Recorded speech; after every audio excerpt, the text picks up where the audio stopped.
had gotten special clearance from the airport to fly in circles above the hotel. Later, she heard singing outside the bungalow. She opened the door to the sight of 34 college students, the Azusa Citrus Choir, singing beautiful songs. Later still, a full marching band came marching right into the bungalow, through and around us, and then 2 little people knocked on the door, presented Cher with frozen Snickers, her favorites, and escorted us out the door to a waiting tank, which took us down Sunset Boulevard to the Le Dome restaurant. Cars gave us the right of way when they saw the tank's gun turret in their rear-view mirrors.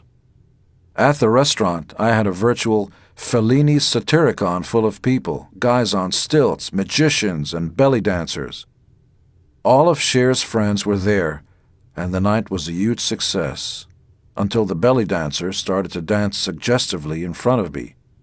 At that point, Cher became furious and stormed out. Her former manager stopped her and talked sense into her, and we drove back to the hotel together in silence. Again, this was all new to me. I was standing on shaky emotional ground.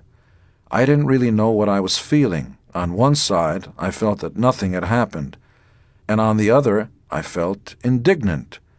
Why should I have to feel guilty about anything?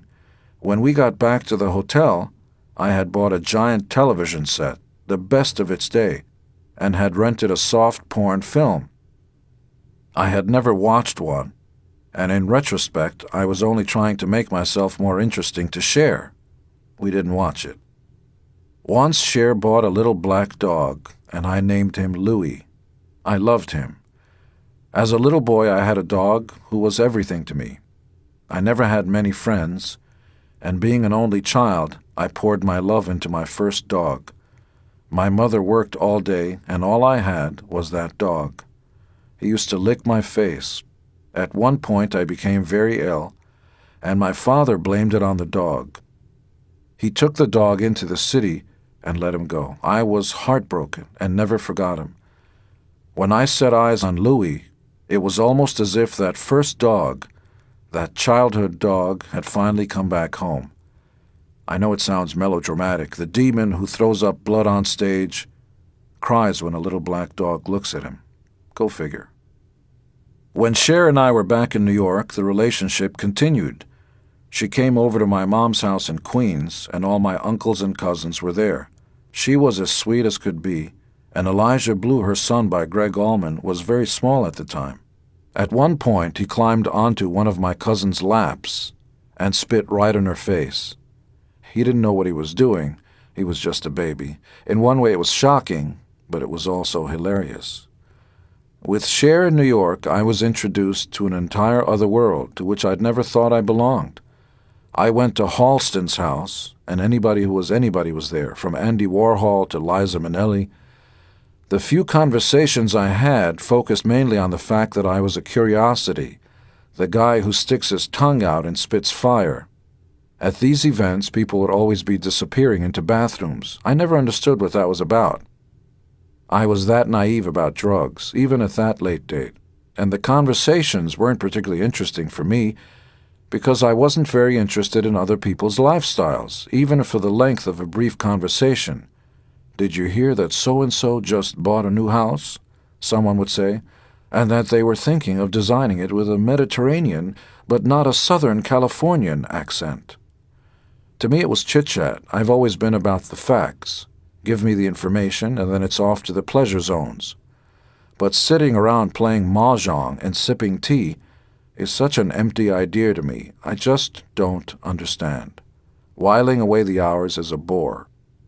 As a result, when I met other celebrities, I wasn't too interested. Many of them were great, though.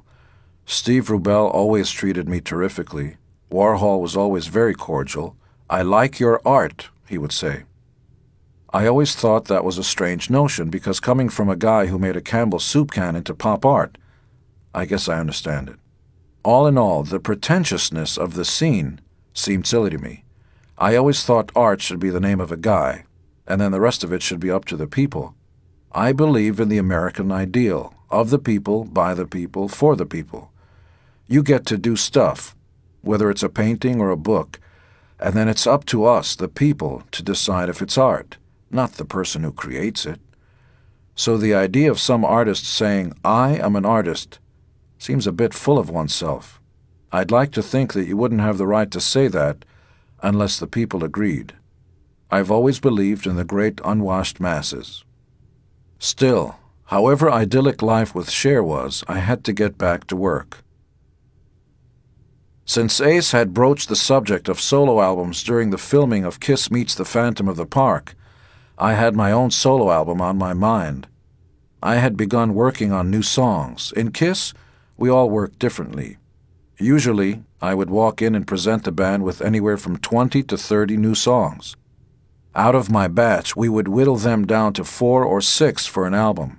Peter would get a songwriting credit when and if someone brought in a song, mostly finished, and he contributed a part. Ace, on the rare occasion he actually got up to work, might come in with a few songs. Paul would usually wait until the last minute, but somehow he would always come up with the goods. I wanted my solo album to be the greatest show on earth, with choirs and tons of special guest stars. My initial vision included everyone from Lassie to Jerry Lee Lewis to Lennon, who was still alive then, and McCartney.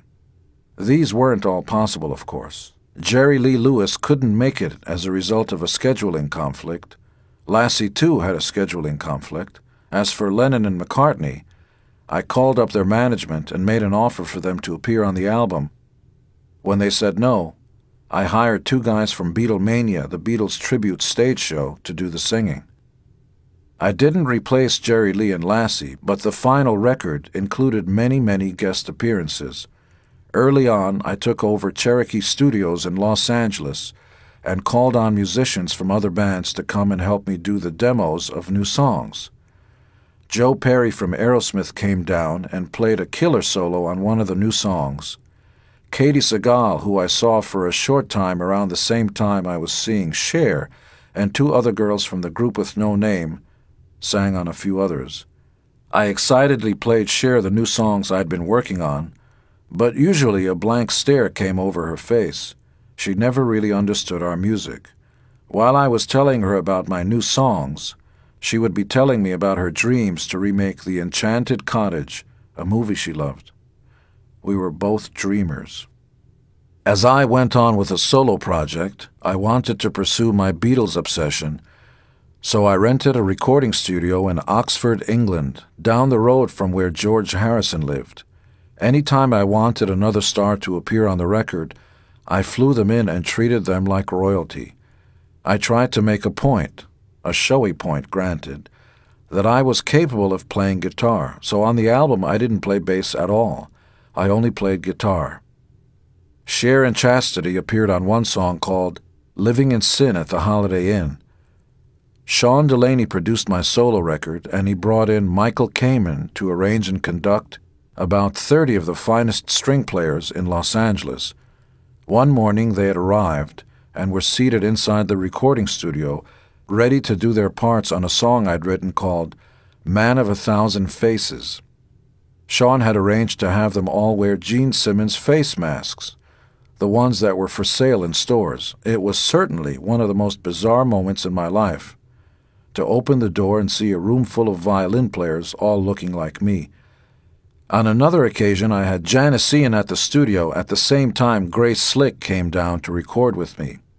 I had met Grace on tour because she was seeing our lighting director and would visit him on the road. Janice, Sean, and I were discussing some ideas when suddenly all hell broke loose. Grace had apparently ingested some chemical that didn't agree with her constitution. She flipped out, and studio staff helped her out of the studio. Other pairings were just as exciting. Helen Reddy came down to sing on a song called True Confessions. I had ping-pong tables set up inside the recording studio, and Helen and I played ping-pong. Donna Summer did me the favor of singing with me on Burning Up with Fever. She blew the roof right off. We got along well. By that time, she'd become our record company's next big thing. Kiss was the first act to sign with Casablanca, and Donna was up and coming at the label. And Bob Seger, Another hard-driving rock and roll vocalist sang with me on Radioactive, which became the single off the record. We had known Bob for many years. Earlier, he had opened for us on tour. At one of the shows, while Seeger and his band were getting ready to go on stage, I stood alongside Alto Reed, his horn sax guy. Alto mentioned that he needed something to drink. He said his mouth was dry. I offered him a piece of gum, which he said he would start chewing right away. That night was a strange one for the Seeger show. You see, at that point in my life, I loved pranks and would often buy whoopee cushions and the like. I also bought onion gum, which looks like gum and tastes like gum initially, until about the 10th chew when a hard onion taste explodes in your mouth. The solo project was unprecedented. No other group in history had ever released 4 solo albums simultaneously. Even though the solo albums were a way for Ace and Peter to feel they had a bit more creative control, we were intent on controlling the project. Both our management and our record company, Casablanca, released all 4 solo records on the same day in 1978. Insisted that each album have the same kind of artwork. We all used the same artist, Eraldo Carugati, so the entire project felt like a coordinated band solo release, something that has never been done before or since. All the albums did well. They sold strong initially and have continued to perform. After 20-plus years of sales figures, I'm at the top, slightly ahead of Ace, who is slightly ahead of Paul. Peters sold the least well of the 4. None of the albums really yielded hits. The song that got the farthest was Ace's cover of a song called New York Groove, which went to number 14. Peter didn't chart. Radioactive, my single, stopped in the 20s, and Paul's Hold Me, Touch Me was a little lower than that. The solo album was a big boost for Ace. For the first time, he was thrilled because he could walk into a room and be the only star, the guy who had his own thing going on, his own album with his own face on the cover. The irony was that when he first joined the band, he didn't want to sing or write songs. He just wanted to be the guitar player. We had forced him to start writing songs. Once he found out he could do it, he actually delivered the goods. He was able to put out an album that in a lot of ways was probably the most cohesive of the 4. The solo albums sold about 1 million each, but Casablanca was accustomed to having 2 albums a year from us as a band, and they didn't count the solo ones. So just after that, Neil Bogart put out a greatest hits record, double platinum. I had to go back to New York and start getting ready for the next Kiss tour, and I wanted Cher and the kids to come live with me. I went to FAO Schwartz and bought a 6-foot-long bed shaped like a sneaker for Chastity. They all came with a nanny, and when Cher saw my condo, she said it wasn't big enough and moved into the Pierre Hotel. It soon became clear that if I wanted Cher to be with me in New York, I would have to finally buy a home that would suit her, so I went shopping for a larger place. Cher and I were refused at the Dakota, where John Lennon lived. We were deemed to be too much trouble, because the press was on our tail night and day. I finally found a space I thought she would like, the top floor of the former Heart Fund building, on the corner of 5th Avenue and 64th Street, across from the Children's Zoo at Central Park. There was nothing on the top floor then, so I bought air rights, which meant that I could build a dwelling on the entire top floor of the existing building. I hired Cher's architect from California and flew him to New York. While the penthouse was being built, Kiss went out on tour. When we came back home, I took the elevator up to the penthouse. It opened up into my floor.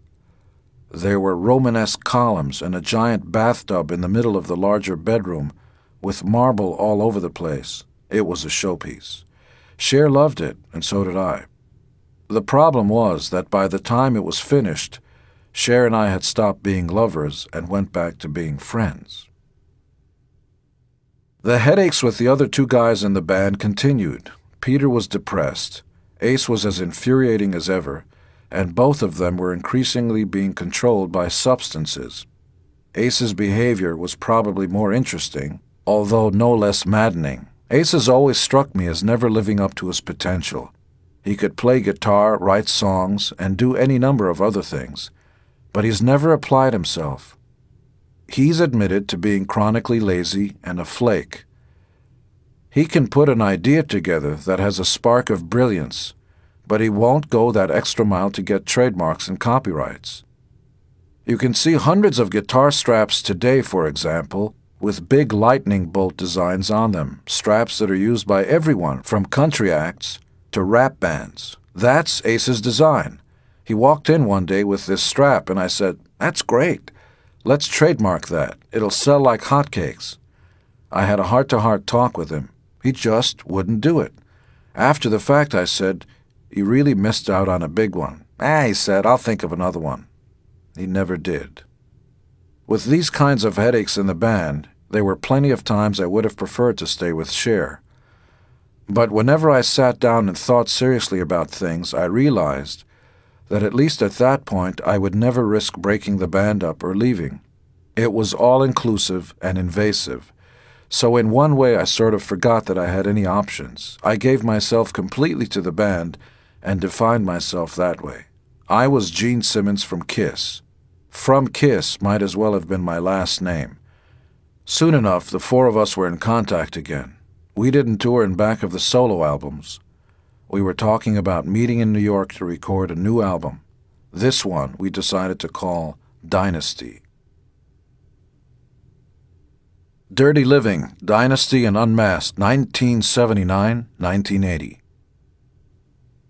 Dynasty was recorded in New York City with Vinnie Poncia, who had been Peter's producer for his solo album. Paul and I had met with Vinnie at Bill Aucoin's suggestion, in part to show Peter that we thought well of his record and to bring him back into the fold. By that time, Peter was our biggest liability because he had become dependent on chemicals. Ironically, Vinnie decided that even though he produced Peter's record, he didn't think Peter was good enough to drum on a Kiss record. Peter was not qualified to make any judgments about material or arrangements, he said. In Vinnie Poncia's estimation, Peter was close to tone-deaf and didn't play drums very well. At times I have reassessed my criticisms of Ace and Peter. Sometimes I have to remind myself that everybody has their cross to bear. If I were Ace or Peter, I would find Gene Simmons very difficult to take. I've never been high, except in a dentist chair and that one incident with the brownies, and I don't have much use for small talk. Whenever I spoke to Ace and Peter, it was to get information: who, what, why, when, where, and how. They just didn't deal well with that. We would have numerous meetings before a tour or recording session, and they just couldn't sit still. They'd be cracking jokes and throwing food at each other, and every time at the end of the meeting they would ask me, "What was that about? What were you saying?" Or a day later they would ask, "Okay, when are we going to talk about the album?" And I would have to explain that we had talked about it, and that they had agreed to certain terms. Nothing would stick. Ace and Peter didn't take notes, didn't read memos. It was a bull in the china shop situation. They would come into a room not knowing where anything was, and figured that whatever was going to happen was going to happen. This was always a problem, but in 1979 the stakes were much higher. By that time, Kiss was a big, fat, bloated beast. We each had our own security guard. Culturally, the band reached its peak around 1979. We topped the Gallup poll as top rock band 3 years in a row, from 1977 to 1979. Number 2 was the Beatles, then the Bee Gees, then Led Zeppelin. We were so much a part of the cultural landscape, so much a part of what people thought of when they thought about rock and roll, it was hard to imagine being any bigger. The bodyguards served us all in different ways. I liked it because I could get twice as many phone numbers from girls, and they were certainly handy during a concert when I would say, 14, 3, which meant, after the show, bring me the girl in the 14th seat, third row. For me, it was all about skirt chasing. I didn't need them as actual security. I'm 6'2".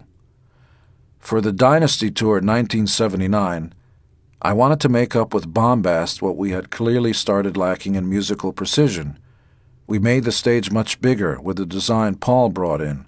We had elevator lifts that brought us up from under the stage, which everyone from Michael Jackson to John Bon Jovi to Garth Brooks would do later. We also had a lighting system that looked like it came out of Close Encounters of the Third Kind. It could move up and down. The drums levitated higher than they ever had. We even had the front of the stage disconnect and lift the band over the heads of the people in the front rows. To up the stakes even more, I got the bright idea of having a rig built to fly me up to the light system 55 feet above the ground. Every night, I would throw up the blood that had been hidden in my mouth during the previous blackout, stand there erect and proud, and wait for the audience to give me my due. I would demand it.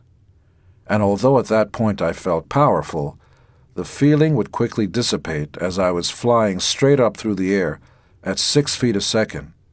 I was scared stiff every night, and I kept thinking to myself every time I flew up there in the dark, what an idiot I was to have got myself into this mess. My relationship with Cher had changed my romantic life. It made me reconsider some of the basic things I'd assumed about women. It also changed my financial life. In some ways, I guess, it forced me to grow up. Before Cher, I'd never lived with anyone. Even in 1979, when we were on top of the world, I was paying $200 a month rent in New York City, and that was my full exposure financially. I didn't have a car, I didn't know how to drive, and didn't want to learn. I was completely happy and was amassing a nice fortune because I wasn't spending any money. I hardly ever went shopping and had no real girlfriends to throw money at. Every once in a while, I'd splurge and ask Tavern on the Green to send food up to my apartment. But that was it. While I was with Cher, though, I got used to spending more money. In fact, all of us had more expenses, whether they were real expenses like families or girlfriends, or childish expenses like cars. So for creative and financial reasons alike, we needed a hit. By the time of the Dynasty recording sessions, Paul was specifically trying to write a hit single, and he did. He came up with one with a guy named Desmond Child. Paul's song, I Was Made for Loving You, dovetailed nicely with what Casablanca wanted. They were hinting more strongly than ever that they wanted to have a single from Kiss. Paul embraced this idea, and I fought it slightly. Although not out of any sense of grand principle, I would sit down and try to work with Vinnie Poncia, who had come from a different school of thought, but who I liked. He had produced Ringo Starr, and he was a pop singles guy. I Was Made for Loving You had a certain driving force and a catchy melody. I didn't really see it. Paul knew it was a hit song, but it was Vinnie Poncia who pushed for us to record it. At the same time, the whole band was being pulled apart. The biggest problem was Peter, who was by this point becoming unhealthy, in part because of the chemicals, and certainly because he wasn't allowed to play drums. We had always been able to placate him before, but this time, under even more pressure, he became harder to control. We hadn't been away very long, only a year really, and fans had gotten plenty of music in that stretch. Alive 2, double platinum, and all 4 solo albums, all of them selling platinum. But the record label was accustomed to having 2 Kiss records each and every year because of the blistering pace that we had set through the mid-1970s. As we got ready to finish Dynasty, Bill Aucoin alerted us to the idea of a Return of Kiss campaign and told us that we were going in for a cover shoot with Scavullo, the big fashion photographer. He put us in straitjackets. We got the photos done, and they looked great. A few days later, we did a video session for a series of television commercials keyed to the same theme. That session went less smoothly. The director insisted on take after take, and the day was getting longer. Peter was especially unhappy with the way it was going, so he ran into the bathroom and started to complain. Bill Aucoin tried to calm Peter down.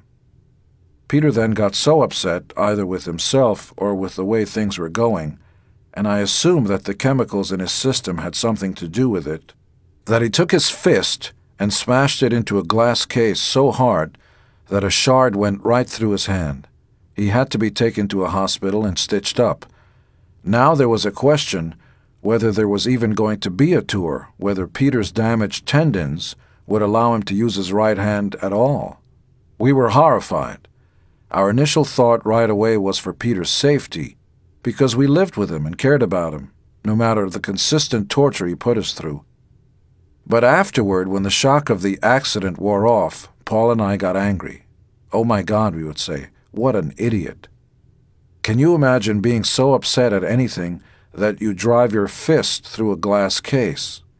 The whole James Dean lifestyle had never appealed to me, because after that guy dies in a car crash, I'm going to sleep with his girlfriend.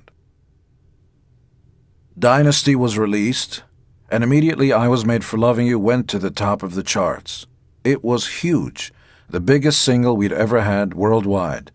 To this day, it is one of the only 2 gold singles released by Kiss. The other one is Beth. And when you have a hit single, you also have a pressure to follow it up with more singles and even more aggressive touring. A year before, the 4 of us had been feeling our way through our own lives, getting a little breathing room. Now here we were, right back in the thick of things. The tour was huge, and both Ace and Peter were so miserable they turned on each other and for a moment actually swung at each other. They both cried and fell into each other's arms afterward. It was 1980, time for another album. Once we started working on Unmasked, it became clear that Peter's chemical problems had become major and that he needed some serious help. But he couldn't get that help within the context of the band. There was too much temptation, too many distractions, and he was causing all of us too much stress. We had a discussion with Vinnie, and he said, "Look, I don't want to use Peter on Unmasked. I want to use Anton Fig." Anton, who later became the drummer for David Letterman's late night band, was a friend of Ace's, and he had appeared on Ace's solo album. He was also in a band called Spider that was managed by Bill Aucoin. Using Anton instead of Peter played into Ace's hands, because it made him feel more in control. This was the kind of balancing act that Paul and I were used to. One year making Peter feel better about himself, the next year doing the same thing for Ace. The decision to use a different drummer on the album was just the first step in dealing with Peter. We honestly weren't sure what to do with him. He had been with the band since we started, and Kiss was an extremely loyal organization. Toward the end of the recording sessions, Poncia asked him to come in and add some harmonies on selected songs. They didn't go very well either. After the album came out, we were getting ready to go out on tour, and Bill Aucoin came by to talk. "Look," he said, "you guys have a tour to do. I don't want to get another drummer. Give Peter another chance." Peter had talked with Bill and Ace, and they agreed that he needed another chance. He wanted to come in and show how different he was. So we set up a meeting at SIR Rehearsal Studios in New York, and at the appointed time Peter appeared carrying a music stand, the kind that symphony orchestra players have, with a clip for the sheet music. He looked very serious and intense. Peter couldn't read or write music, not then and not now. None of us could. We were a self-taught rock band. But by that time he was so delusional that he thought if he had a music stand, he could convince us that he had changed. I'm surprised he didn't bring a baton. "You guys," he said, "I've completely changed my life around. I've been studying drums and music for the past 6 months, and I can read music. I'm completely better." I looked at the music sheets incredulously, and then at him. "Can you read and write music, Peter?" "Sure," he said, then mumbled something, but I couldn't make head or tail of it. Then we started playing, and he was worse than ever.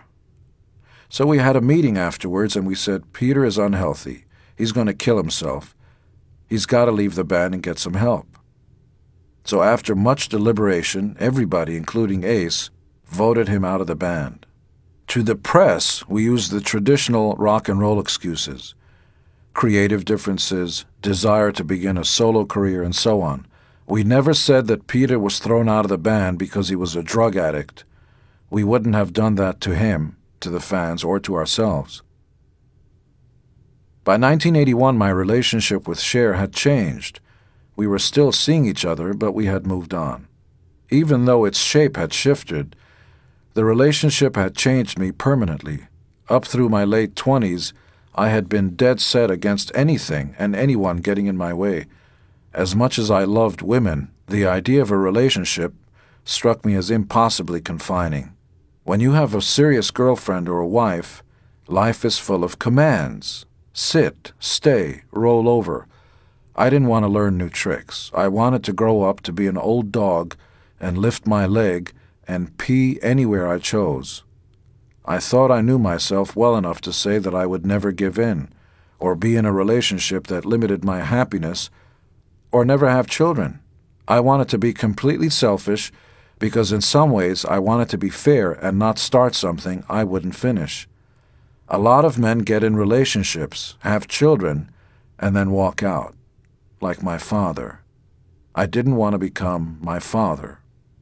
Then came the relationship with Cher, and it hit me like a truck.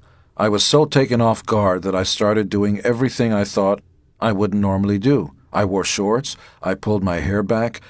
I allowed myself to be happy in simpler ways, with simpler things. When Cher and I decided to change things, there was no pain or anguish because neither of us had tortured the other. From what I've seen, so many relationships are based on intense extremes of love or hate. The first phase is all about love and devotion. This feeling that you would do anything for the other person. Then things go wrong, and couples become venomously vengeful, and anything and everything is fair game. That wasn't the way Cher and I were, ever. When it began to end, I remind myself how wonderful she was and how lucky I had been to have known her, and prepared to go back to my whoring ways. The last thing I expected was to meet another woman and start another serious relationship. It was Christmas time, and I had to return to New York from California to audition new drummers to replace Peter. I was talking to Cher, because we were still close, and she asked me to get her a Christmas present. "I don't know what to buy you for Christmas," I said. "Go and talk to my friend Diana. She'll show you what I like. We shop at the same places." This was Diana Ross, who had begun her career with the Supremes, become not only Motown's biggest star, but one of the biggest stars in the world, and then had gone on to an immensely successful solo career, both in music and in movies. She was more than a singer. She was an icon. When I came into New York, I tracked down Diana on the phone, and she invited me over to her place. I remember coming in and immediately thinking two things about her. First, that she was very sensual, and second, that she was in firm control of her career. At that point, she was taking steps to leave Motown, and she seemed to know a lot about her career. I sat there and we talked. She wanted to know how Kiss worked, since our success didn't rely on hit singles. I tried to explain our philosophy of playing concerts and creating a fan base that was founded on loyalty, not on hit singles. This was the polar opposite to the kind of career Diana had built, but I could tell that it interested her and she wanted to understand it better. While we were talking, she made coffee, and then she offered me a piece of chocolate cake. This isn't a euphemism. I inhaled it so quickly that she offered me a second piece, and that went away too. Over the next few weeks, Diana and I became friends. We talked, and I took her to dinner a few times. We even played racquetball. I was a pretty good player, and Diana had never played before, so we spent most of our time on the floor of the court laughing about how fast the ball was going. We didn't think much of it, and I'm not sure that either of us had any hidden agenda, but pretty quickly it became apparent something was happening between us. Diana was a strong woman, and there wasn't any real pressure on me to be the centerpiece of her life. I admired how she conducted her personal life. She'd been married to Bob Silverstein, and I was struck by the fact that she was still close to him. He was a good guy and we got along. Being with Diana was a combination of joys. That is, I'd like to think everyone's hope that a relationship can exist on more than sexual energy, like the ability to sit and actually like being with each other. Diana and I would talk about lots of things. I confided in her early on how I was scared of having kids and that I thought I would never get married. She seemed to know something I didn't, but never preached to me. She clearly loved her children, and I would like to think wanted the same joy for me, but she never pushed the idea that I should become a father. In the back of my mind, perhaps to justify my fear of commitment, was the notion that men don't seem to go through their lives agonizing over when it's time to have children. We don't have a biological clock. If we have any kind of clock, it probably goes off within a day or two if we don't have some kind of companionship. Women, on the other hand, are reminded of wanting children all the time, culturally and I think biologically.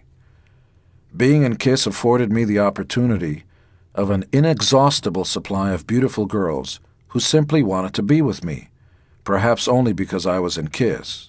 And the only thing they wanted was what I wanted too. Society's rules didn't apply in my hotel room, or on the bus, or wherever I would have liaisons. In another environment, a girl might first want to get to know a prospective suitor and be taken out to dinner. Inside my bedroom, it was clearly, wham, bam, thank you, ma'am. No, what does it all mean sermon, no dinner, just dessert. And they didn't mind sharing. The more the merrier. If I took one of these ladies with me for a week, it would start beautifully, but within a few days it would become clear that lust is one thing, companionship another. I wanted not only to bed a beautiful girl, but I also wanted to talk to her. I wanted her to have something to say back to me, to disagree with me, to give me a run for my money. Well, let's not go that far. If I was in the studio, she would wait for me. If I wanted to go someplace, she would want to go there too. Now, mind you, this sounds like the kind of situation any guy would dream of. But aside from the joys of having some young, lusty girl share my bed, the waking hours tended to grow stale with her. There was a constant pull and tug inside of me. On the one hand, I craved and clearly loved being in bed in the arms of a beauty, but I also loved to cuddle. I always wanted to be with girls, but I didn't want them to want me. Not too much, at least. I had invented myself. I had come from another culture and had experienced a totally different reality than others I knew. Once I came to America, I soon discovered the secret of the great melting pot. I had been born in Israel, spoke a guttural language, wore a yarmulke, and was of the chosen persuasion. If I was to get everything I ever wanted out of life, I would have to dress British, think Yiddish. Gene Simmons was my name. I gave myself that name. I wasn't given the name. There are many things in life that we don't have control over. We're born into a race and nationality. We're raised to follow a certain religion. We're raised to speak a certain language. We're given a first and last name by our parents. We don't have any choice in the matter, and then we're expected to marry and have children within our religion and our race. I would have none of it. I would decide how I would live my life, who I would share my bed with, and I damn well couldn't care less what anyone else thought. At the end of my life, I will have done or attempted anything I ever wanted to do. I will have no regrets. I will not think I woulda, coulda, shoulda. Life should be about choices, and only I was going to choose what was right for me. The only problem was that by the time I met and fell for Diana Ross, I had started to like the idea of having children. I didn't admit it to myself, not then, but I remember walking into Diana's home in Connecticut and feeling the love she and her 3 girls shared. I liked being there. It felt safe. I was surrounded by children. I was living with a woman I loved being with night and day. But they weren't my children, and we weren't married. Being with Diana was liberating. She didn't need me to fulfill her life. She was a mother and a superstar. We were together because we wanted to be. I brought Diana and the kids over to my mother's house for Passover dinner. We spent one summer together at Martha's Vineyard. It was the first time I didn't think about work. Not all the time, anyway. The guys in the band thought I was completely insane by now. I was. I was the guy in the band who was constantly on the hunt for skirt. But here I was settling into domestic life for the second time. Just a Boy. A New Member Meets the Elders. 1980-1982. After Unmasked came out in 1980, we started to look for a new drummer. Auditions were held in downtown New York City. Hundreds of people auditioned. Finally, we got in this guy who was a stove cleaner in White Plains, New York, whose name was Paul Caravello. Paul answered one of the ads, and I'll never forget his audition. He came in and he had the biggest head of hair I'd ever seen. He almost looked like a Muppet. And he was shorter than any of us. Peter had been the shortest too, but Paul was even shorter, maybe 5'5". Still, he was great from the start, cute as a button, with a heart of gold. At the end of the audition, he actually got up, thanked us, and said, "Before I leave, can I have your autograph?" It struck us all, even Ace, as being a sweet thing. He wanted this break so badly, in such a pure way. While working as a stove cleaner, he'd been in bands on and off, and was actually a much better drummer than Peter, and sang with good pitch. He was an all-around better thing for Kiss than Peter was at that point. Once he left the audition, we immediately decided he should be in the band. We called him up and offered him the job, and he couldn't believe it. We changed his name from Paul Caravello to Eric Carr, and we even went out and bought him a Porsche so he wouldn't feel substandard. We wanted him to know that he was in the fold, that he was one of us. Bringing Eric into the band the way we did, just before a tour, with very little preparation and tons of enthusiasm, was like living the beginning of our careers all over again. It was an astonishing thing to watch him take on his new role, and to watch ourselves try to integrate him. First, there was the matter of his personality within the band. What was his character going to be? What was his makeup going to be? Was he going to be an elephant or a giraffe? For an ordinary band, his personality might not have been an issue. For Kiss, it was an issue times 10. For a while, we decided that Eric would look like a hawk, but later he came up with a fox persona. We introduced him by playing at the Palladium in New York City to a crowd of about 3,000 people.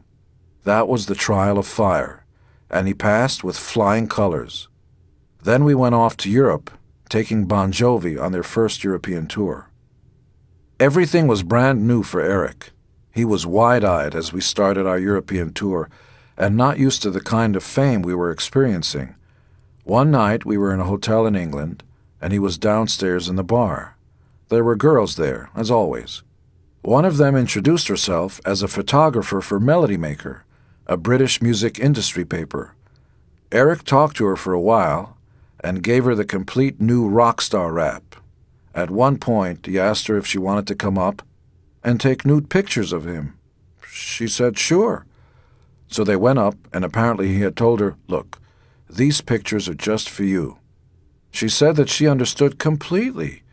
Eric got into a bathtub nude, holding a champagne glass, with shades on, and this big mop-top head of hair. Apparently they didn't spend the night together. After she took the pictures, she took off. The next day, Eric related the story to us. We doubled over laughing. It was like Trust on the Road 101. "Are you out of your mind?" we said. "This girl is going to print those photos." Eric protested for a second, but then the truth dawned on him. "Oh, my God," he said. "You think she will?" Of course she did. Everywhere we went with Eric, he was just like that. He was never malicious. He worked hard. He showed up on time. He was a complete professional. But there was constant comedy because he was so inexperienced and trusting. At one of the airports in Europe, he showed up in a camouflage outfit with an ammunition belt around him. All the bullets were hollow, but it wasn't immediately apparent, and at any rate, it wasn't the kind of thing you brought to an airport. So, of course, some of the machine gun-toting security guards at the airport took him off to the side. That's how much they didn't trust him. They thought he was wearing a wig because his hair was so big. "What's under there?" they asked. I mean, they really went from top to bottom. He even had an anal inspection. He was protesting all the way.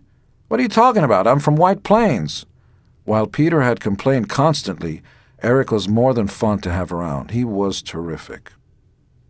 After Europe, we went to Australia. At that point, We were the biggest thing the Australians had ever seen. 1 in every 14 people in that country had bought a Kiss record. We played multiple dates in soccer stadiums when nobody else had ever played stadiums there. The first band to ever play stadiums anywhere in the world was the Beatles at Shea Stadium. People don't realize that before then, bands just didn't get to be that big. But when we played Down Under, we were on the cover of every newspaper. On one cover, the headline even said, "Kiss Boots." This was the most trivial story imaginable. We had sent out our platform heels to get fixed at a boot store. Well, somehow, the proprietor wound up being on the cover of the newspaper. There were terrorist attacks and wars being fought, but on the cover there was nothing but the band, Kiss Army Invades Australia. We couldn't go anywhere. We were trapped at the top floor of our hotel.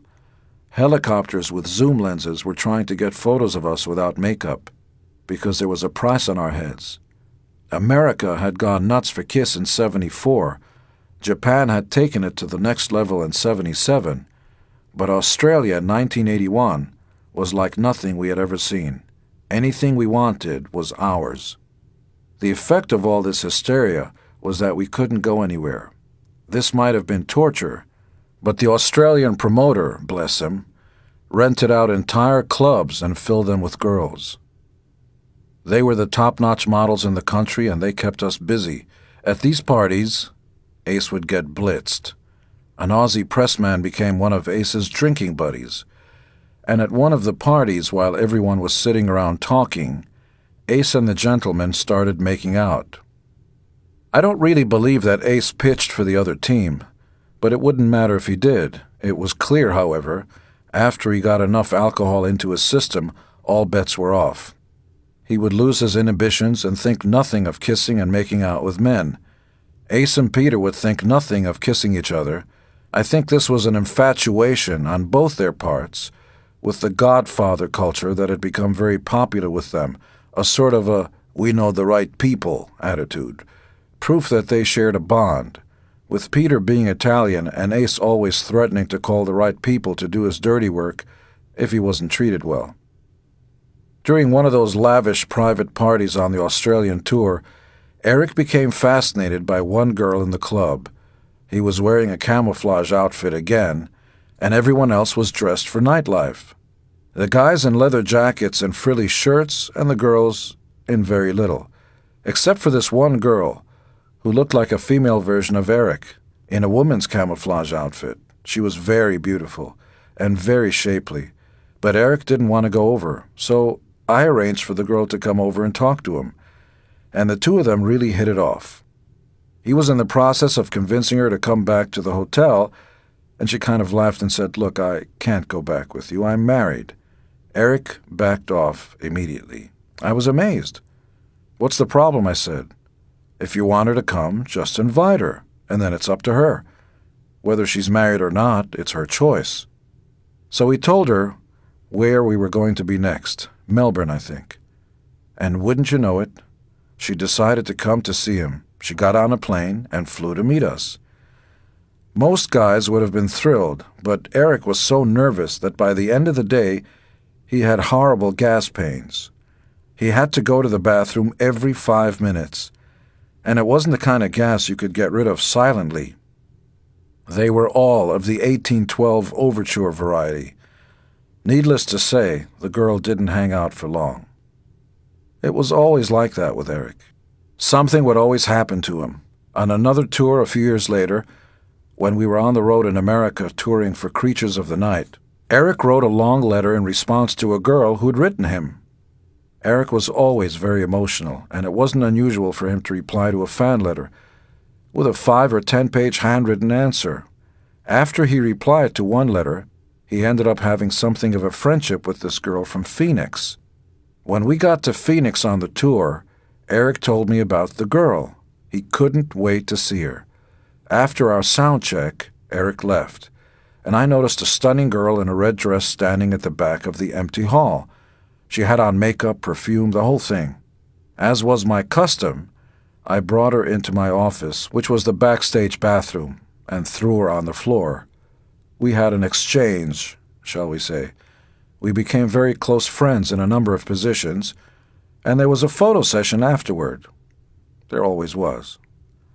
Then she happily left. Later that evening, as we were putting on our makeup, I told Eric about my liaison. He wasn't really listening. He was still preoccupied with his Phoenix girl. So we started talking about that, and I happened to ask him how he would know her, since they had never met. Well, he said, she told me she'd be wearing a red dress.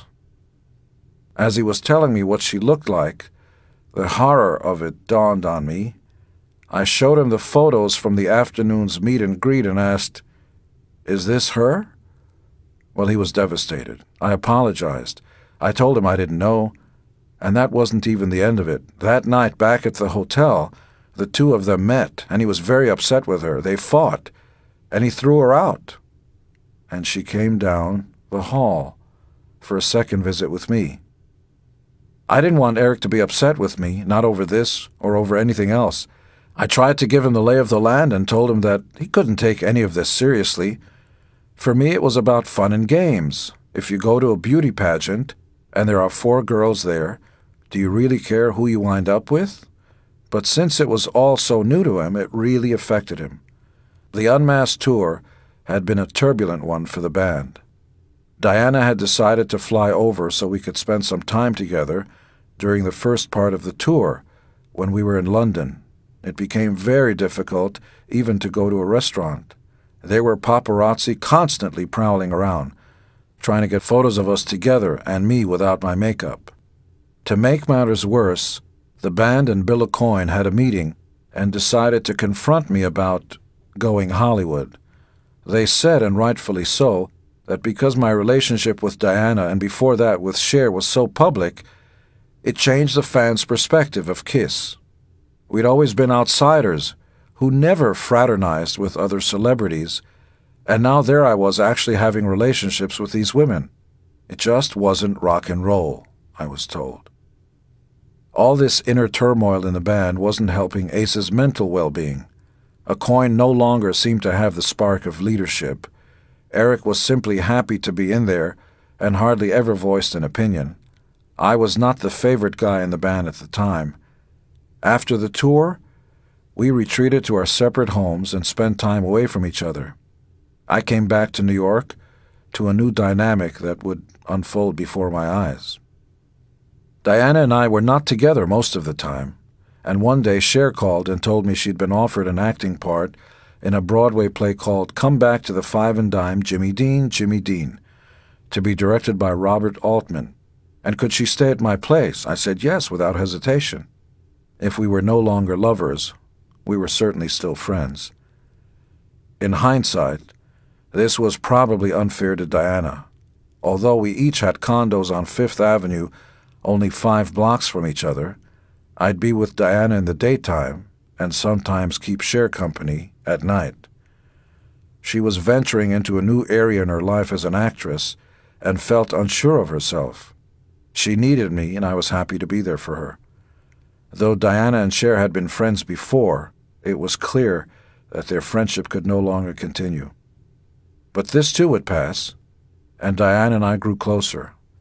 She was recording new material for what would become her first non-Motown record, and Kiss was about to enter the studio to record a kind of record we had never done before, a concept album called The Elder. While Eric was such a positive force, Ace was going deeper and deeper into seclusion. Although he liked Eric very much, he couldn't really hang out with him because Eric wouldn't get high. So, more and more, Ace went off to Las Vegas with his friends and gambled and drank and drove his fast cars too fast. We decided we needed Bob Ezrin back in our lives because he was the guy who had delivered Destroyer, probably our best studio album. We contacted him, and he decided he wanted to work on a new record with us. Bob decided we should move up to Toronto and cut the record there. We started rehearsing in Ace's home studio in Connecticut, but almost immediately there were problems. The first being that Ace had no intention of leaving Connecticut for Toronto. Also, Ezrin made it clear to Ace that his material was not going to wind up on the album, or at least not very much of it, because it wasn't impressing him, and Bob himself was having some substance problems. It was a very unhealthy situation for all of us, and it was unfortunate because this was the first record that Eric Carr was going to play on. Initially, at least, the material for this new album, which ended up being called The Elder, was promising. Eric showed us that he was leagues beyond Peter by teaching himself how to play guitar and co-writing a song I helped him with called Under the Rose. He became a real contributing member of the band, even to the point of dealing with the facts of Kiss life. For example, I had written a song called I, one of whose lines was, "I don't need to get wasted, it only holds me down, 'cause I got a will of my own and the guts to stand alone." The chorus went, "Because I believe in me." That had always been my philosophy, so I decided to write a song about it. I was excited about recording I, but Ezrin didn't feel that Eric's drumming was cutting it on that song, and he brought in a session player. With Peter, that would have resulted in major trauma. Eric, though he wasn't happy about it, dealt with it. The Elder came at a strange time in the band's history. For starters, we were no longer with Casablanca Records. Neil Bogart had been bought out by Polygram, and we went from recording for a label where we had a personal relationship with the president to recording for a large entity called Polygram with an enormous staff. We felt lost. Also, I was starting to knock on Hollywood's doors whenever I was in California. I had some ideas for movies and television shows. One was about a black cowboy called Gabriel who lived just before the Civil War. I came up with the idea that he was the bastard son of a plantation owner who had been forced to join the Union Army as a buffalo soldier. In the end, he has to go down to the South and confront his plantation master, who was his father, but also the man who raped his mother. I thought this might make a good movie, so I took it to Paramount Pictures. When I say I took it to Paramount, I mean that I went to see Sherry Lansing, the head of the studio. I was never the kind of person to wait for managers and agents to arrange a meeting. I told Sherry the Gabriel story, and she said she would think about it. We became friendly. We found out that we'd both taught 6th grade and that we had similar ideas about things. I was attracted to her from the start, but although we went out from time to time, I never did anything about it. From those initial meetings in Hollywood, I came up with the idea for The Elder. I wasn't sure whether it would be a record or a movie. All I knew at first was a line that stuck in my head. When the earth was young, they were already old. I conceived of a race of immortal beings, energy-based beings, a takeoff of Marvel's Watcher. These beings were more observers than participants. They didn't interfere with human choice, and as a result, people were ultimately responsible for their own deeds, good and bad. The more I worked on it, the more I thought this would be a strong movie pitch. When Bob Ezrin read my short story, he said, "Well, this is great. We should do a concept record about your short story." Ezrin made this announcement to the band and said we were going to try to make all of our songs fit around this one central idea. We put all the songs in the pot and got busy rewriting some lyrics, and soon enough, we had a rough storyline. The work went quickly because we knew what we wanted, our own Tommy.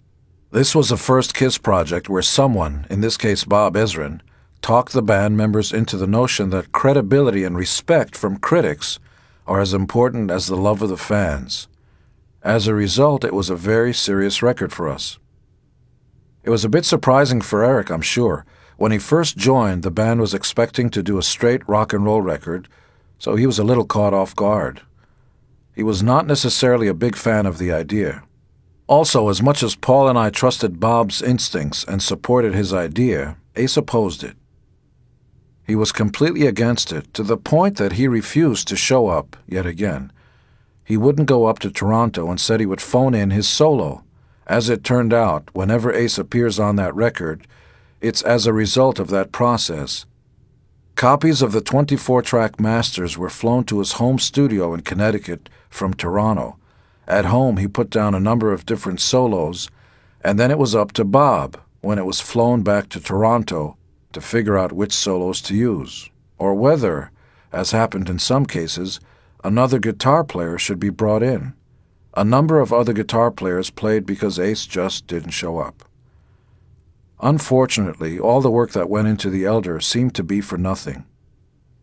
We had a record that, for the first time, bombed so badly it didn't even go gold. We truly were at a crossroads. We had cut our hair, though we still wore makeup. We had a new member in the band, Eric, and we were trying to figure out what to do in the wake of The Elder's disappointing performance. We were not going to tour with a record that didn't sell. So we turned our attention to television and videos. We shot A World Without Heroes, which was co-written by myself, Lou Reed, Paul, and Bob Ezrin, and would later be covered on one of Cher's records. We also shot a video of I, which would have the dubious distinction of charting in the top 10 only in Italy. We did a whirlwind promo tour of Europe and made television appearances. We then went to Mexico City, where Kiss was huge. On the way into the city, the limo was playing one of 4 different radio stations that had Kiss radio programs that did nothing but play Kiss songs and interviews for 4 hours. At the Mexico City Hotel, we were feted by the Mexican record company. We were given gold record awards and hosted the press in full Kiss makeup. Ace took the opportunity to piss into a large bottle and put it next to the other bottles of champagne. But though it was a funny moment, it signaled what was about to happen. When we returned to America, Ace wouldn't return phone calls. We had arranged to be on the Eurovision television show, shown throughout Europe to millions of people. Here was an opportunity to reach a lot of people and perhaps resurrect a dying record. We scheduled a live broadcast feed of us lip-syncing to I from the stage of Studio 54 in New York. When the clock hit 10, we would be on, live. Ace never showed up. We sent Limos and George Suet, our security guard, to Ace's home. But on returning, he said Ace was close to Comatose. The show had to go on. We performed without Ace, and for the first time and last time, as a trio. Polygram decided to release a greatest hits record in Europe only that was to be called Killers. We needed 4 new songs for it, so we got together with a producer named Michael Jackson, whom Paul and I liked very much. He came from a different musical background, but had some good ideas. He had produced Jesse Colin Young from the Youngbloods, one of my favorite bands. On meeting him, I strongly urged him to do something about his name. 2 Michael Jacksons just wouldn't fly. I suggested Michael James Jackson, and he did change it to that. The writing process started. It was clear things would be different. Ace was nowhere to be found. We would deal with that issue when and if we had to, but for now we had work to do. Kiss moved to Los Angeles, where Jackson was based. Paul and Eric rented places, and I moved into Diana's Beverly Hills home. I was completely distracted by Hollywood and movies, and my songwriting as a consequence suffered greatly. The 4 new songs were all written by Paul and co-writers. One of Paul's songs needed a bridge, so I suggested a melody line he didn't care for. I saved the melody and would later reuse it as the centerpiece of a song called I Love It Loud. By 1981, I was spending more and more time in Hollywood. I was approached by Marcy Carsey, a producer of shows like The Cosby Show and Roseanne, to try out for a show to be called Grotus. I would be the star. I shot a short pilot, and everyone seemed to like it enough to get me in front of the ABC staff. There were 10 people around a table, and we chatted for 5 minutes. Then they offered me my own TV series. I was stunned. I went outside with my business guy, who explained the deal to me. I would get $60,000 an episode. He told me if I left Kiss, where I was making substantially more, I would in essence be paying for the privilege of being on television. Aucoin and the band were not happy with me being on TV. This confirmed for them what they told me earlier, that I had gone Hollywood, the worst thing you could do back then. The band was in turmoil. Ace was miserable. Aucoin was slacking, Eric was disillusioned, and Paul felt betrayed by my interest in television. And my fans weren't happy either. The press was having a field day talking about the beast from Kiss, who was dating the Motown diva. The fans turned on me because of it. If I had wanted to live my own life, and if this was the price I had to pay, so be it. But in the end, I didn't do the TV show. I stayed with the band. Killers went out in Europe, and the record company was happy that we were going to make some money for them. At the same time that Killers was being done, we started writing seriously for a new album that we imagined as a heavy record, a big guitar record, to get back to who we were. We knew that Eric was talented enough to be a kind of John Bonham figure, and that in addition he could actually sing. As this heavy record got off the ground, we titled it Creatures of the Night. Michael James Jackson called in a guy from Canada who had had a disco hit. It was Bryan Adams and his partner Jim Vallance, and the three of us wrote War Machine and then Rock and Roll Hell. The material was strong. We were excited, the three of us. I say the three of us because Ace, once again, was nowhere to be found. He refused to come out to California. He never showed up, never played a single note on the record. When we spoke to him, he told us that he was working on his solo material. This was a clear signal that he wanted to leave the band. Still, for some crazy reason, we worked hard to keep him within the band. At one point, Paul drove up to Ace's house to find out what was wrong. Ace launched into a long speech about how he needed a solo career. Paul very reasonably told him he could have both. Ace rejected the idea out of hand, and it became patently obvious that he was going to leave Kiss. In the face of his inevitable departure, we tried to move things along as smoothly as possible. We put his face on the cover and pretended that he played on the album, although he never appeared once. We were concerned that our fans wouldn't be able to deal with the departure of two members in two records. It would be devastating to them and to their idea of us. The search for a new guitarist started almost immediately. We used 5 or 6 different guitar players on Creatures of the Night, everybody from Rick Derringer to Vinnie Cusano, who would later become Vinnie Vincent and have a temporary place in the band. His performance should have been a shot across the bow for us. It was torture working with him. He didn't like to be told what or how to play. And from the outset, he did things like inviting us out to dinner, and then when the check came, announcing that he had forgotten his wallet. I didn't mind paying, but why would you go and invite me to dinner and then make believe you don't have your wallet? We thought he was wrong for the band. I kept telling him, look, you can't be the guitar player. You're too thin, you're too small, and you just don't look like you're part of the band. And he kept saying, no, I belong. By 1982, things weren't going well between the band and Bill Aucoin either. At the end of the day, the numbers we expected weren't there. Bill, as it turned out, was a terrific idea guy, but he didn't seem to know how to make the best use of the money. When you plan a tour, maybe you don't need 4 security guards for the band. Maybe you just need 2. And if every security guy is getting $1,500 a week, then if you cut out 2 guys, you're saving $3,000 a week for, say, 20 weeks. Every dollar saved could be $1 in our pockets. But these kinds of cost-cutting measures were not really his strong suit. We weren't the only unhappy band on earth. During that time, Eddie Van Halen came down to the studio and played the beginnings of what would become Jump for us. I took him to lunch, and he told me how unhappy he was in Van Halen, how David Lee Roth was driving him nuts. He wanted to know whether I would consider taking him into Kiss because he had heard we were looking for a lead guitarist. I didn't think he was serious. We had lunch across from the record plant recording studios, and I listened to him tell me his troubles. Vinnie Vincent was with us. Vinnie at this point was a contributing songwriter and lead guitarist on the Creatures record Only. We thought Kiss with Eddie Van Halen on lead guitar was certainly an exciting idea, but if it came to pass, what would his makeup character be? We thought it better for Kiss to find an unknown and for Eddie to go back to Van Halen.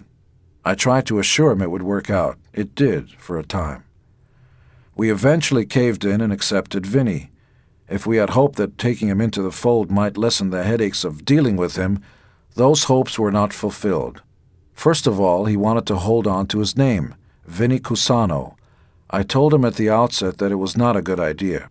It sounded like a fruit vendor, and fairly or unfairly, rock and roll is about image. Everybody else had a nondescript name where you couldn't figure out their ethnicity or anything else about them. I had changed my name, and he would have to do the same.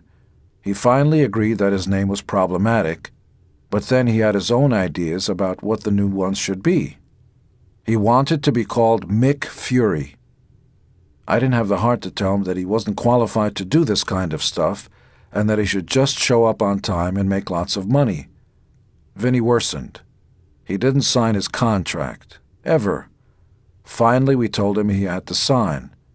It was an offer of employment. He could be in the band or not, but we didn't want to discuss it. It was non-negotiable. And there was a calendar, too. With Creatures done, we either had to lose the window of our tour or go off on tour with this guy. We decided, rightly or wrongly, to go on tour with him. Paul designed Vinnie's Hunk makeup and his Whiz character. All Hell's Breaking Loose, Lick It Up, and my stint as a movie star, 1983, 1984. Kiss was now made up of Eric Carr, Vinnie Vincent, Paul, and me. We liked Creatures of the Night and hoped for the best, but the album did poorly. We booked an American tour, and it was the least successful tour we'd ever done. The music scene was changing. Acts like Michael Jackson were in ascent, and no one showed up to hear us play. In North America, that is. Abroad, especially in South America, we played to the biggest audiences we'd ever played, stadiums full of people, even though the experience was depressing in some respects. It opened our eyes to the idea that no one city and no one marketplace is definitive. If you're not making it in the United States, go to Brazil. If you're not making it in Colombia, try Italy. The biggest change at that time was the rise of MTV. Music was being overtaken by a certain visual style. We'd been a visual band since the beginning, but oddly, our idea of visual panache didn't necessarily translate in the world of early 80s rock and roll, which was dominated by hair metal bands. Hair bands were dominant because they gave younger teenagers, and especially younger girls, access to a kind of rock music that had been considered too dangerous for them before. Girls who were only 13 and 14 were having their first brushes with sexuality, and for their early crushes they were turning to these hair metal bands, to Bon Jovi, to Poison. As it turned out, we had one band member who was perfectly suited for this transition, Paul Stanley. He was at home being that kind of frontman, dancing on the stage. So for the first time in our career, we did exactly what we saw was happening with other bands. It's not worth debating the justification, worrying over originality and inspiration. We were a working band. Instead of being leaders, we decided basically to follow. At around that time, we decided to drop the one visual element that had been associated with Kiss most strongly, and from the very beginning, our makeup. When we started working on Lick It Up, it was a good time musically. We had Michael James Jackson producing once again, and Vinnie Vincent was our guitarist and a contributing songwriter. Vinnie and Paul were particularly successful during this period. The two of them wrote Lick It Up, the title track from that album. In the middle of recording the album, more or less out of nowhere, Paul pulled me aside and said, "Gene, I think it's time to take our makeup off." His reasoning was sound. With all the personnel changes, we had moved farther and farther away from the plausible characters. Vinnie Vincent's character, the Wizard, wasn't sticking with fans the way the Demon or the Star Child had. "Let's prove something to the fans," Paul said. "Let's go and be a real band without makeup." I reluctantly agreed. I didn't know if it was going to work or not, but I heard what Paul was saying. There was nowhere else for us to go. We did a photo session just to see what it would look like. We looked straight into the camera lens. We were defiant. I made one small concession to the fans. I stuck out my tongue to try to keep something that connected us with the past, to remind fans that we weren't a brand new band. We decided to unveil ourselves live on MTV. First, superimposed over our faces, were photos of us in full Kiss makeup. As the VJ announced each of our names, the makeup photos dissolved to our bare faces. We made the best of it, but I was scared stiff. Lick It Up was released and immediately tripled the sales of Creatures of the Night. It went platinum, and we were soon filling up concert halls again. This was clearly a new lease on life. Eric Carr must have felt as if the ground were moving under him every time he took a step. He was thrilled to join the Kiss he knew and loved, but the first record he played on was a concept album. The second was Creatures of the Night. Then, with the third record he played on, Kiss took off the makeup. After we took off our makeup and embraced the MTV age, the crowd changed dramatically. Back in the early days, we had started off with a bizarre crowd, opening for other bands, and Kiss was perceived as a dangerous band of rock metal rebels. When we became more mainstream, the toys and the games brought us a very young crowd. At some point, Mom and Dad would show up with their 3-year-old kids. It became like the circus. The 1980s brought us yet another shift. Suddenly, we were popular with teenage girls. They came to the show. They got in front. They screamed. And sometimes they seemed to want to do more than just scream. Some of them were clearly groupies in training. For the record, I should say that I never went after the underage ones. Enough legal-age girls were showing up. But these young girls would come backstage. They were always around. I would walk into my room, and usually there'd be a girl there. The early and mid-'80s were a troubling time for me in some respects. My connection to Kiss, the dominant part of my life for a decade, began to change. Mainly what happened was that I started to get lost. I didn't know how I was supposed to act, because the no-makeup version of the band was an entirely new idea. Paul was in his prime. He was very comfortable being who he was, because in some ways Paul is the same offstage as onstage. For those couple of years it became more his band. Paul was always the guy who spoke in the interviews. When you saw photos of Kiss, they tended more and more to be photos of Paul. Still, if I stuck my tongue out enough times, I would eventually get in the frame. It's important to be clear about what happened. Paul didn't push me out of the spotlight. He would never do that to me. It's just that his ability to capture the public's attention increased as the music scene changed. My reaction was to try to muscle my way back into the spotlight by buying some truly outlandish, androgynous clothing. It didn't work, not the way I wanted it to. It just made me look like a football player in a tutu. This period also gave me an opportunity to watch Paul at work, and it was an interesting process. Paul's sense of things is what you'd more traditionally think of as the female perspective. Call me simplistic, but I think women are less interested in the end game, in winding up in bed with somebody, than in just being recognized for being attractive. Paul is more like that. Paul is less interested in whether the girl winds up in bed with him than in whether she finds him good-looking. I'm not interested in whether she finds me attractive. I'm only interested in whether she winds up in bed with me. Paul and I both like chocolate cake, so you would think we're alike, but we're completely different. He only likes the frosting. I hate the frosting. I only like the stuff you can chew, the devil's food. So if you walk by a cake and see the devil's food missing, you know I've been there. If you walk by and see the frosting missing, Paul's been there. Between the two of us, we can split a whole cake. So in a very real way, we are opposite pieces of the same puzzle. Somehow it worked. One of the funniest incidents in my life happened not on stage, but in the audience. It was in the mid-'80s, and I had gone to La Cage aux Folles, a drag nightclub in Los Angeles. It was a real show business crowd. Milton Berle was on my left with his wife, and other celebrities were there as well. The lights went down, and the music started for the pageant of drag queens. The first one to come out was dressed as Cher. The drag Cher paraded around and finally went off stage right. The next drag queen was dressed as Diana Ross, and right after that was a drag Liza Minnelli. That's the trinity for gay men, the ultimate divas, and all three of them were important in my life.